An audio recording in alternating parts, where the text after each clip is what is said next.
अगर आपने एक 30 से 35,000 रुपीज के बीच में एक अच्छा रेफ्रिजरेटर खरीदना है then it is a very very difficult task, क्योंकि 2025 में कुछ नए मॉडल्स आ गए हैं। 2024 के कुछ बहुत ज्यादा फेमस और पॉपुलर मॉडल्स भी थे। अब इन दोनों में से बेटर मॉडल आपके लिए कौन सा है और कौन सा वैल्यू फॉर मनी मॉडल है, ये आपको कैसे पता चलेगा? I will tell you. मेरा नाम है विनीत मल्होत्रा और 2025 के अंदर जितने भी इस समय सारे रेफ्रिजरेटर्स हैं 30 से 35,000 रुपीज के, ऑलमोस्ट मैंने सभी को चेक किया, कुछ को खरीदा, उन्हें कंपेयर किया और इस वीडियो के अंदर मैं आपको एक ऐसा कंपैरिजन दिखाऊंगा जिसे देखने के बाद आप एक डेफिनेटली बेस्ट रेफ्रिजरेटर खरीदेंगे अंडर 35,000 रुपीज।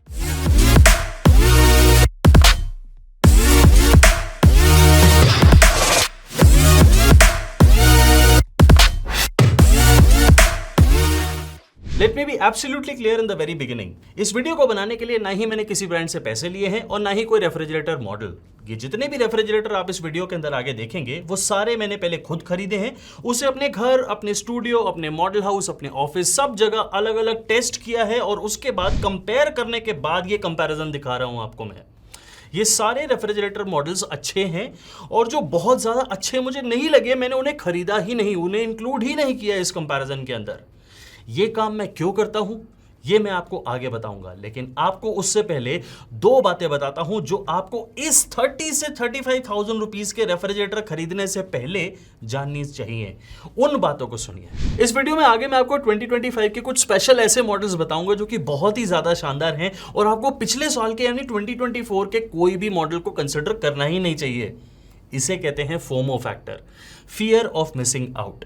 ये ब्रांड्स की सबसे बड़ी मार्केटिंग ट्रिक होती है जो वो आप पे यूज करते हैं और आप एक नया 2025 का लेटेस्ट मॉडल ढूंढते हुए फंस जाते हैं उस मार्केटिंग ट्रिक में और 1 से 2,000 रुपए एक्स्ट्रा पे करते हैं उसी मॉडल के जो कि 2024 का वही मॉडल है, सिर्फ 2025 का लेबल लगाया गया है।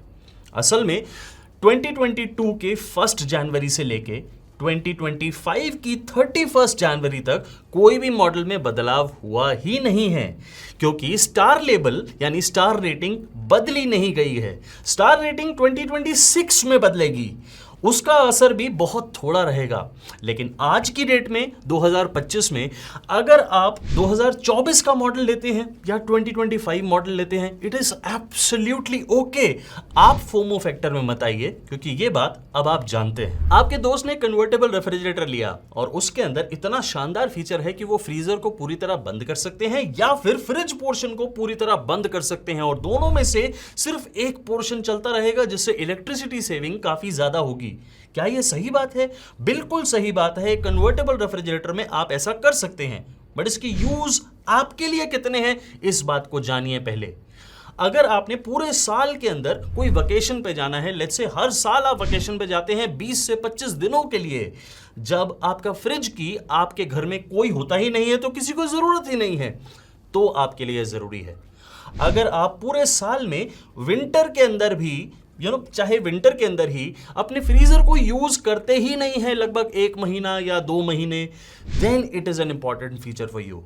For me it is not an important feature, क्योंकि साल में इतनी लंबी वेकेशन मैं कभी करता नहीं। 3 से 4 दिन की अगर वेकेशन करनी है तो उसके लिए convertible feature is not useful. अगर मुझे फ्रीजर के अंदर सर्दियों में ही सही 1 या 2 दिन का कोई यूज नहीं है, then convertible feature is not good for me. क्योंकि सर्दियों में मैं आइसक्रीम भी रखता हूं, सफल के मटर भी रखता हूं, फ्रोजन फूड भी रखता हूं, जिसकी मुझे सर्दियों में ही जरूरत पड़ती है, सो कन्वर्टेबल फीचर का ना होना रेफ्रिजरेटर में इज एब्सोल्युटली ओके। क्योंकि आप अगर सेम मॉडल का नॉन कन्वर्टेबल रेफ्रिजरेटर देखेंगे ना, तो स्पेस तो उसमें बिल्कुल बराबर होगी, बाकी फीचर्स भी बिल्कुल सेम होंगे, लेकिन वो 3 से 4,000 रुपए सस्ता होगा। सोचिए, समझिए और एक सही मॉडल लीजिए। मैं आपको इस वीडियो के अंदर वही तो बताने आया हूं। ब्रांड्स इन फीचर के गुणगान करते हैं जिसकी वजह से वो अपना मॉडल आपको बेचने की कोशिश करते हैं। मैं उन्हीं फीचर्स की धज्जियां उड़ाता हूं और मुझे कोई डर भी नहीं लगता। क्यों? क्योंकि मैंने ब्रांड से पैसे नहीं लिए और मैं पैसे आपसे लेता हूं। मैं आपके लिए काम करता हूं।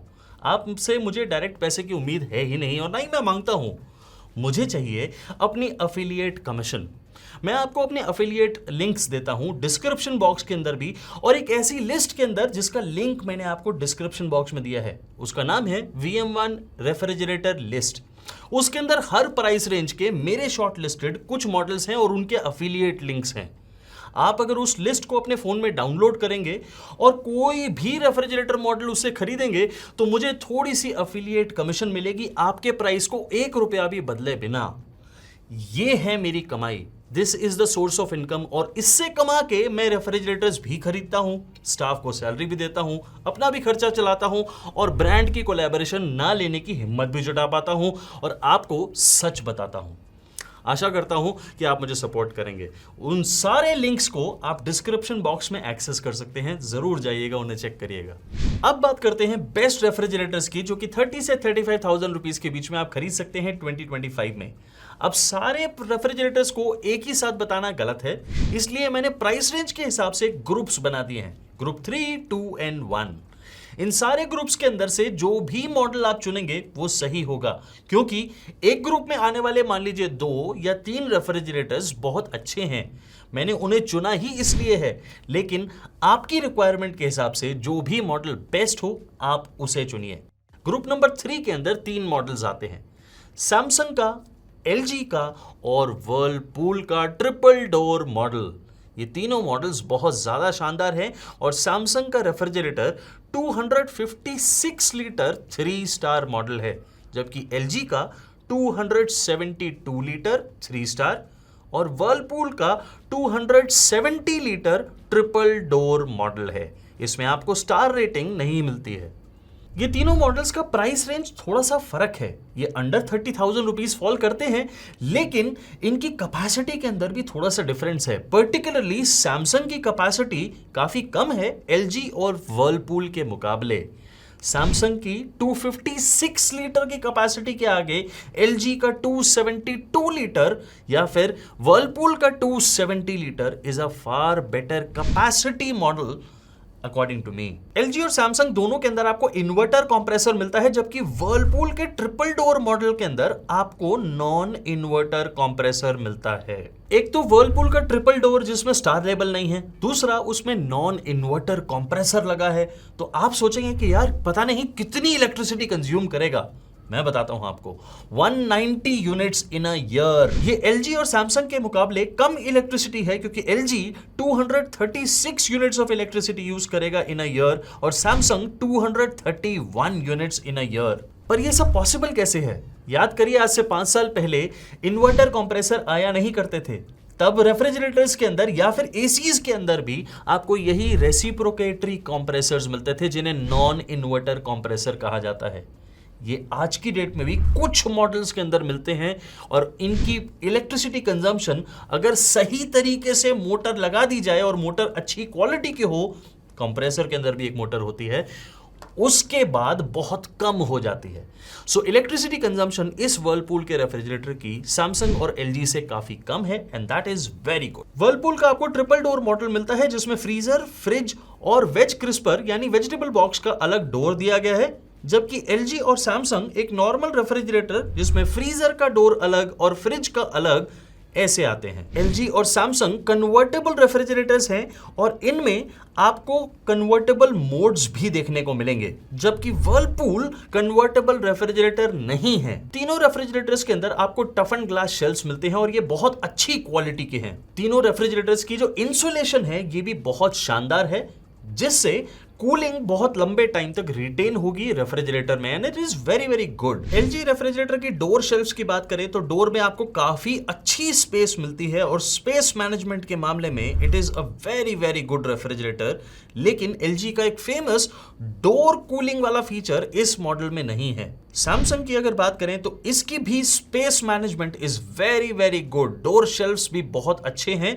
एग ट्रे थोड़ी सी ज्यादा दे रखी है, लेकिन ठीक है, पानी की बोतलें आप अच्छे से स्टैक कर पाएंगे, and it is very very good. Whirlpool के ट्रिपल डोर के अंदर भी आपको डोर शेल्फ्स बहुत अच्छी मिलती हैं, और इसके अंदर सभी जरूरी सामान आप आराम से रख सकते हैं, लेकिन पानी की बोतलों के लिए एक ही रैक दिया गया है, ये आपको देखना होगा। वर्लपूल के रेफ्रिजरेटर के अंदर आपको जियोलाइट टेक्नोलॉजी और माइक्रो ब्लॉक टेक्नोलॉजी देखने को मिलती है, जो कि वेज क्रिस्पर के अंदर पड़ी हुई सब्जियों को बहुत लंबे टाइम तक फ्रेश रखती है। और ये वेज कंपार्टमेंट अप्रोक्सीमेटली 32 लीटर्स का है। सो आप अगर एक वेजिटेरियन फैमिली है, you can store a lot of vegetables and fruits in this basket. LG के रेफ्रिजरेटर के अंदर जो फ्रिज कंपार्टमेंट है उसकी स्पेस मैनेजमेंट बहुत ज्यादा मुझे अच्छी लगी। इसके अंदर कूलिंग रिटेंशन बहुत लंबे टाइम तक होती है क्योंकि इंसुलेशन इज अमेजिंग। और ये एक इन्वर्टर कॉम्पैटिबल रेफ्रिजरेटर है। Overall build quality is very good और इस रेफ्रिजरेटर की बैक भी आपको बिल्कुल क्लीन मिलती है। टॉकिंग अबाउट सैमसंग रेफ्रिजरेटर, इसके अंदर आपको कन्वर्टेबल मोड्स मिलते हैं 3-in-1। आपको एक डिजिटल कंट्रोल पैनल भी मिलता है which is a touch control panel outside the refrigerator. अंदर की बिल्ड क्वालिटी अच्छी है, लेकिन प्लास्टिक जो है वो ब्लू कलर का यूज करा गया है इंस्टेड ऑफ व्हाइट। एक और चीज, आपको सैमसंग के इस रेफ्रिजरेटर के अंदर पीछे सेफ क्लीन बैक नहीं मिलती।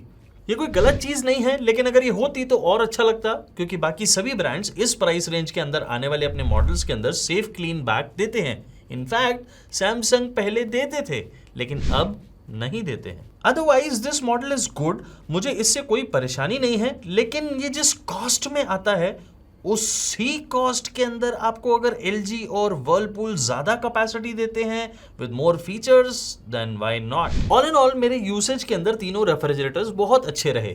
मुझे किसी टाइप की कोई परेशानी तीनों में से किसी भी रेफ्रिजरेटर में नहीं है। आप खुद डिसाइड करेंगे कि आपको इन तीनों में से कौन सा अच्छा लगता है रेफ्रिजरेटर। मैं तीनों में सामान भर के आपको इसीलिए दिखा रहा हूं कि आप अपने घर के अंदर रेफ्रिजरेटर के अंदर आने वाले सामान को इमेजिन करिए इन तीनों ही रेफ्रिजरेटर्स में। फिर देखिए आपको किसकी कैपेसिटी सबसे ज्यादा सूटेबल लगती है और आप किस रेफ्रिजरेटर की स्पेस मैनेजमेंट को सबसे बेहतरीन पाते हैं अपने घर के आने वाले सामान के लिए। वर्लपूल का रेफ्रिजरेटर आपको 28,000 रुपीज कॉस्ट करेगा इस समय, और इस पे आपको ब्रांड देते हैं 1 ईयर की कॉम्प्रिहेंसिव एंड टोटल 10 इयर्स की वारंटी ऑन दी कंप्रेसर। याद रखिएगा, वर्लपूल में आपको नॉन इन्वर्टर मिलता है, लेकिन उसकी पावर कंजम्पशन 190 यूनिट्स की होती है इन अ ईयर। नाउ सैमसंग का रेफ्रिजरेटर आपको इस समय 29,000 रुपीज का कॉस्ट करेगा। इसके ऊपर आपको ब्रांड 1 ईयर की कॉम्प्रिहेंसिव और 20 इयर्स की वारंटी देते हैं, जो कि इन्वर्टर कंप्रेसर पे है। और इस इन्वर्टर कंप्रेसर से आपकी पावर कंजम्पशन कितनी होगी? Approximately 231 units in a year as per the star label. अब इस 256 लीटर मॉडल की कैपेसिटी कम है, लेकिन प्राइस थोड़ा सा ज्यादा। LG on the other hand आपको इस समय 30,000 रुपीज का कॉस्ट करेगा। इसके ऊपर ब्रांड आपको 1 ईयर की कॉम्प्रिहेंसिव और 20 इयर्स की नहीं बल्कि 10 इयर्स की वारंटी देंगे on the inverter compressor. It is okay, क्योंकि मैं नहीं समझता कि किसी भी ब्रांड का रेफ्रिजरेटर जो कि आज की डेट में लिया जाता है वो 10 साल से ज्यादा चलने वाला है। So this is my feeling, ये मेरी अपनी ऑब्जर्वेशन है, मेरी अपनी सोच है, जो इन सारे रेफ्रिजरेटर्स को देख के मैं बता सकता हूं। 30,000 रुपीज के अंदर LG is also a better choice. I think Samsung से बेटर चॉइस होगा in terms of the capacity, क्योंकि 272 और 256 इसमें कैपेसिटी में थोड़ा सा फर्क है और पावर कंजम्पशन में कोई खास फर्क नहीं है दोनों ही रेफ्रिजरेटर्स में। 231 यूनिट्स लेता है सैमसंग और 236 यूनिट्स लेता है LG। सो 5 यूनिट का फर्क है, doesn't make any difference. Now मेरे हिसाब से अगर आपको एक अच्छा रेफ्रिजरेटर 2 डोर लेना है, देन सैमसंग और LG के अंदर से I think LG is a better bye out of the 2। और अगर आप कंफ्यूज्ड हैं कि अंडर 30,000 रुपीज मुझे कौन सा रेफ्रिजरेटर लेना चाहिए, तो वो चॉइस पूरी तरह आपकी है। वर्लपूल और LG दोनों मेरे हिसाब से बहुत ही ज्यादा शानदार रेफ्रिजरेटर्स हैं। इनमें किसी टाइप की कोई प्रॉब्लम मुझे नहीं लगी। हाँ, मैं ये कह सकता हूं कि LG के अंदर आपको अगर डोर कूलिंग प्लस टेक्नोलॉजी जो LG की पेटेंटेड है वो भी मिलती तो शायद ये 3-4 हज़ार रुपये महंगा होता, क्योंकि वो टेक्नोलॉजी एक्सपेंसिव है और इसके अंदर इनकॉर्पोरेट करने के लिए कई मैकेनिकल और इलेक्ट्रिकल चेंजेस करने पड़ते हैं रेफ्रिजरेटर में। आई अंडरस्टैंड, और रेफ्रिजरेटर की कॉस्ट बढ़ जाती, but still I can say कि ये एक कॉन है। मैं निटपिक जरूर कर रहा हूं, लेकिन अदरवाइज कोई कॉन नहीं है जो मुझे वर्लपूल और LG के अंदर लगा हो। Samsung on the other hand I think is a very good refrigerator. मुझे एक दो चीजें जो मैंने पॉइंट आउट आपको करके बताई, ब्लू कलर्ड प्लास्टिक विच स्मेल्स। आप जैसे ही एक नया रेफ्रिजरेटर लेते हैं और आप तीनों ही रेफ्रिजरेटर्स का एक एक करके दरवाजा खोलते हैं तो आपको सैमसंग के रेफ्रिजरेटर्स के अंदर से स्मेल आती है। क्यों? क्योंकि it's a blue coloured plastic.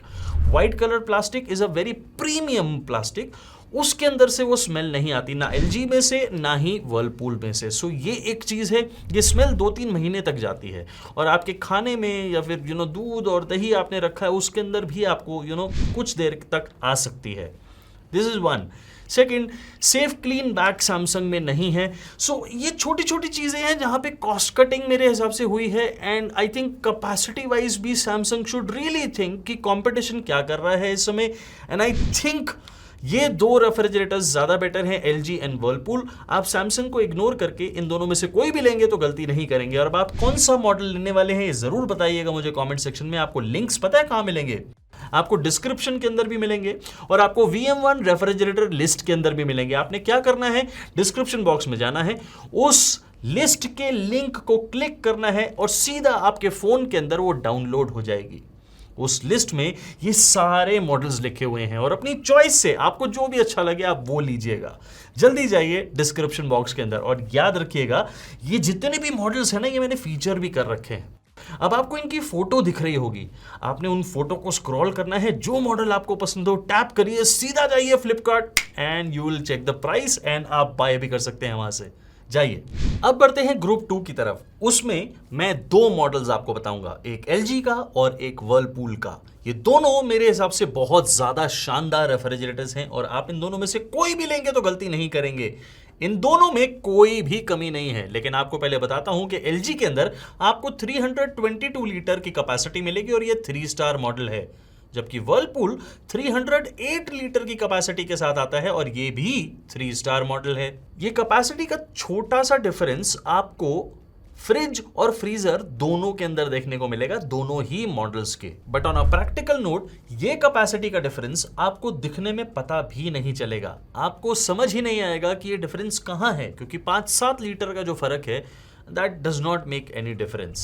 दोनों ही रेफ्रिजरेटर के अंदर इन्वर्टर कंप्रेसर यूज हुआ है और दोनों ही कन्वर्टेबल रेफ्रिजरेटर्स हैं। वर्लपूल में आपको 5-in-1 कन्वर्टेबल मोड्स मिलेंगे, आपको टफन ग्लास शेल्फ्स दोनों ही रेफ्रिजरेटर्स के अंदर मिलेंगे और आपको बहुत ही शानदार बिल्ड क्वालिटी दोनों मॉडल्स की मिलेगी। ये प्लास्टिक जो आप देख रहे हैं ये व्हाइट प्लास्टिक है and it is a very very good supreme quality plastic. मेरे हिसाब से ये दोनों रेफ्रिजरेटर्स बहुत ही ज्यादा शानदार स्पेस डिस्ट्रीब्यूशन के अंदर भी हैं, क्योंकि हर तरीके की स्पेस आपको इन दोनों मॉडल्स में फ्रिज, फ्रीजर और डोर तीनों कंपार्टमेंट्स के अंदर मिलती है। डोर की शेल्फ्स को ही अगर हम पर्टिकुलरली गौर करें तो ये भी पूरी तरह यूटिलाइज करने के लिए बनाई गई हैं, ताकि हर तरीके का सामान, पानी की बोतलें, छोटी छोटी केचप की बॉटल्स, ये सब चीजें आप बहुत आराम से स्टैक कर सकें इन दोनों ही रेफ्रिजरेटर्स में। वर्लपूल के रेफ्रिजरेटर के अंदर आपको जियोलाइट टेक्नोलॉजी देखने को मिलेगी, सिक्स्थ सेंस टेक्नोलॉजी मिलेगी और माइक्रो ब्लॉक टेक्नोलॉजी मिलेगी।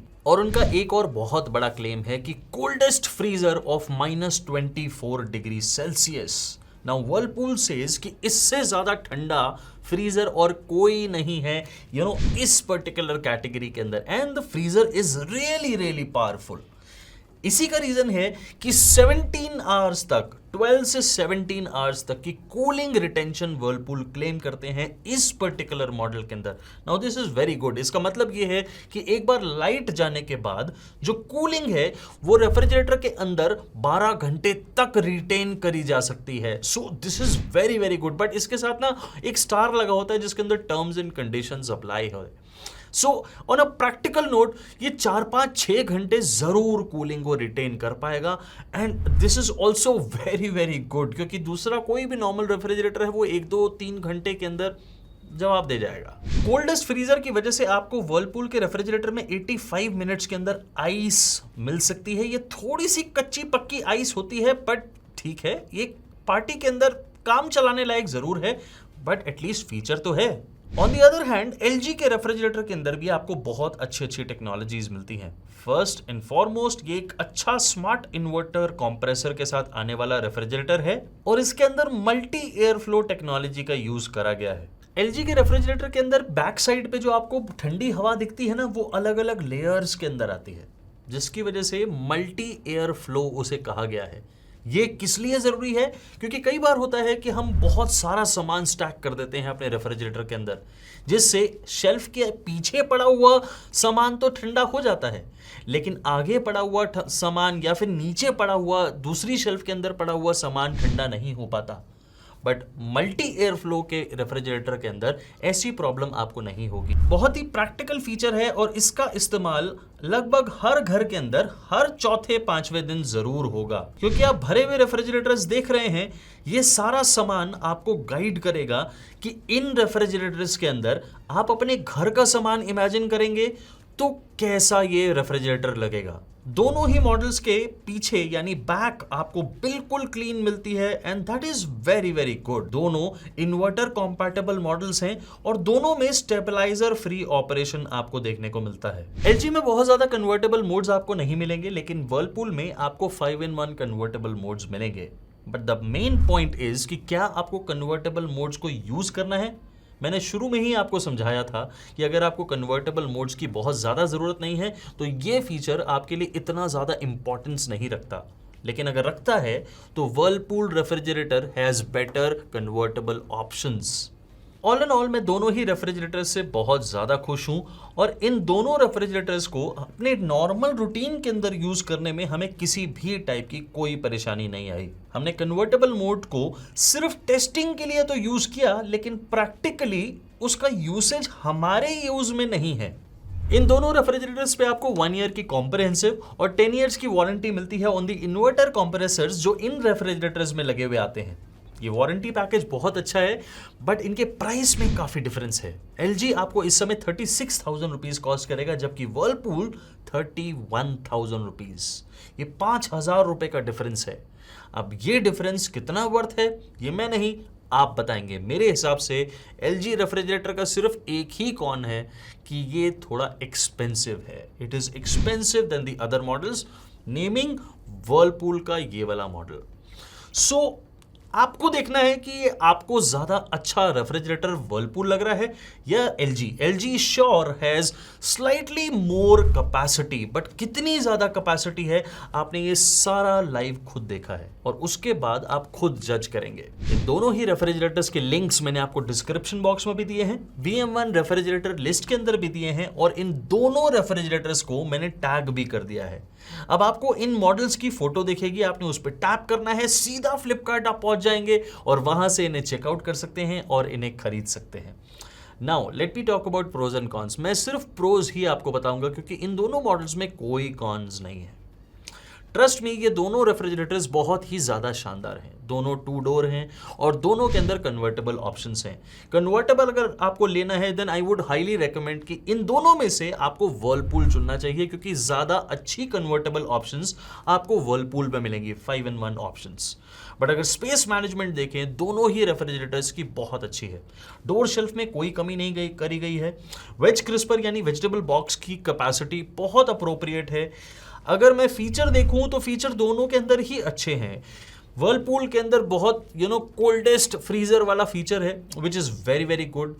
एंड अगर मैं LG के अंदर देखूं तो LG के अंदर जो मल्टी एयर फ्लो फीचर है वो बहुत शानदार है। The build quality is very very good for both the refrigerators. All I can say is कि LG में थोड़ा सा एक्सपेंसिव है, 5,000 रुपए। अब वो आपको देखना है, that is completely your call. मैंने दोनों के लिंक्स आपको दे दिए हैं डिस्क्रिप्शन बॉक्स में। What are you waiting for? जाइए दोनों को चेक करिए और जो आपको पसंद आए, जो घर में सबको पसंद आए, वो खरीदिए। अब बढ़ते हैं ग्रुप 1 की तरफ और ग्रुप 1 के अंदर 2 रेफ्रिजरेटर्स आते हैं और ये दोनों मेरे पास इस समय नहीं है। मैं इनका शूट करके आपको नहीं दिखा सकता क्योंकि ये दोनों रेफ्रिजरेटर्स मैंने खरीदे ही नहीं। मैंने इन्हें सिर्फ चेक किया। सारी दुनिया के सारे रेफ्रिजरेटर मॉडल्स मैं खरीद नहीं सकता, बट आपको मैं सजेस्ट कर सकता हूं, रेकमेंड कर सकता हूं। ये दोनों रेफ्रिजरेटर्स मेरे हिसाब से अच्छे हैं। एक है हायर का 325 litre 3 star bottom freezer refrigerator और दूसरा सैमसंग का 330 लीटर 3 स्टार एक नॉर्मल रेफ्रिजरेटर। ये दोनों बहुत अच्छे मॉडल्स हैं। मेरे हिसाब से इनमें कोई भी बुराई नहीं है, लेकिन छोटे छोटे प्रोज एंड कॉन्स हैं जो मैं आपको अब बताता हूं। दोनों में आपको इन्वर्टर कंप्रेसर मिलेगा और दोनों में बहुत ही शानदार टेक्नोलॉजी मिलेगी जिसे सैमसंग और हायर अलग अलग नामों से बुलाते हैं। सैमसंग उसे कहते हैं ट्विन कूलिंग प्लस और हायर उसे कहते हैं डुअल फैन टेक्नोलॉजी। एसेंशियली दोनों का मतलब बिल्कुल सेम है, मतलब सिमिलर ही है। फ्रिज के एक ही कंप्रेसर से अलग अलग कंडेंसर कॉइल्स जाते हैं फ्रीजर और फ्रिज डिपार्टमेंट के अंदर। इससे होता क्या है, आपके कन्वर्टेबल रेफ्रिजरेटर, ये दोनों कन्वर्टेबल मॉडल्स हैं, कन्वर्टेबल फीचर्स बहुत ज्यादा शानदार काम करते हैं। कैसे?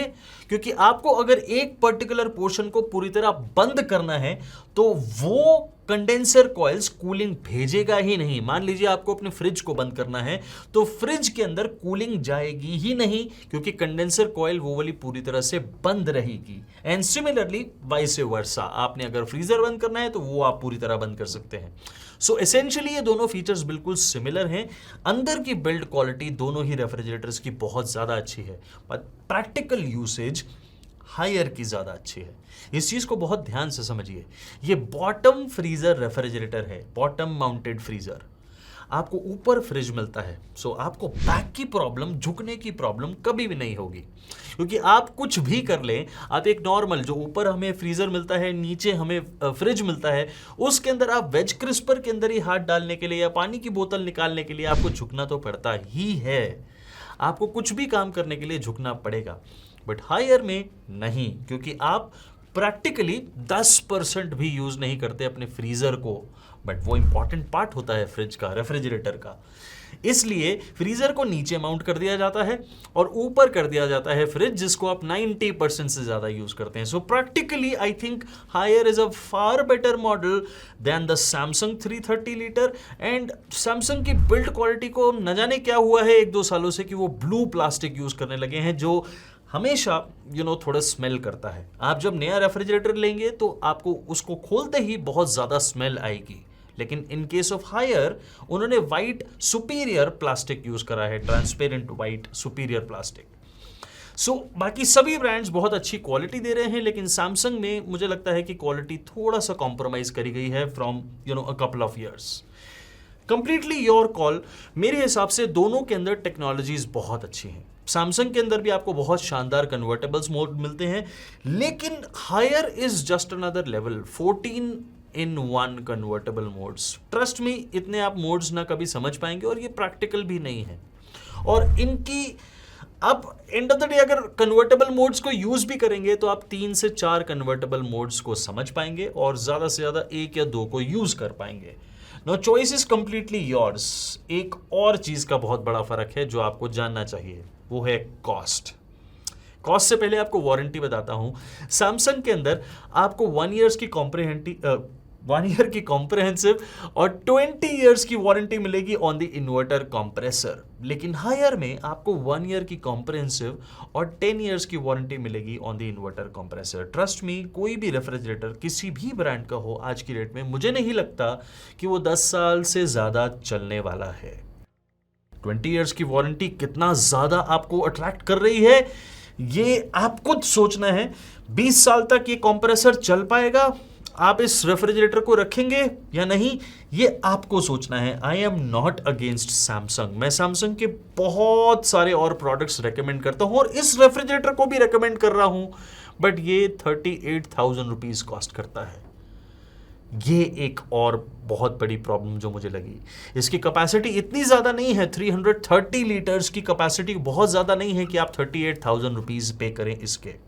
Sometimes it goes even to 39,000 rupees, तो ये प्राइस सही नहीं है। On the other hand Haier is at 34-35,000 rupees. ये मेरे हिसाब से एक सही प्राइस है इस रेफ्रिजरेटर का। Choice completely yours. लिंक्स मैंने दोनों के आपको डिस्क्रिप्शन बॉक्स के अंदर दिए हैं, VM1 रेफ्रिजरेटर लिस्ट के अंदर भी दिए हैं, और आपको मैंने इन प्रोडक्ट्स को फीचर भी करके दे दिया है। अब आपको इनकी फोटो दिखेगी, आपने उस पर टैप करना है, सीधा जाना है Flipkart and there you can check and then buy it. जाइए जल्दी से चेक करिएगा और मुझे जरूर बताइएगा कि आपने कौन सा रेफ्रिजरेटर इस लिस्ट में से चुना। ये थे 30 से 35,000 के रेफ्रिजरेटर्स। मैंने इससे पहले 25,000 रुपीज और 15,000 रुपीज का भी एक महा कंपैरिजन बनाया हुआ है रेफ्रिजरेटर्स का। उसके अंदर आपको 15 से 20 और 20 से 25,000 रुपीज के सारे रेफ्रिजरेटर्स दिखाए गए हैं। ये 2 कंपैरिजन वीडियोस को आपको जरूर देखना है अगर आपकी रिक्वायरमेंट वो है तो। मैं आपको सजेशंस देके जा रहा हूं और अगर आपका कोई सवाल है जो आप डायरेक्टली मुझसे पूछना चाहते हैं, पूछिए, मैं आपका जवाब जल्दी से जल्दी देने की कोशिश करूंगा। मैं आपके लिए काम करता हूं और अगर आप मुझे सपोर्ट करना चाहते हैं तो मैंने सारे अपने एफिलिएट लिंक आपको VM1 रेफ्रिजरेटर लिस्ट के अंदर दिए हैं। प्लीज़ उसे डाउनलोड करके इस चैनल की मदद करने की कोशिश करिएगा और मैं आपको मिलता हूं अपने अगले वीडियो में बहुत ही जल्दी। तब तक के लिए thank you very very much.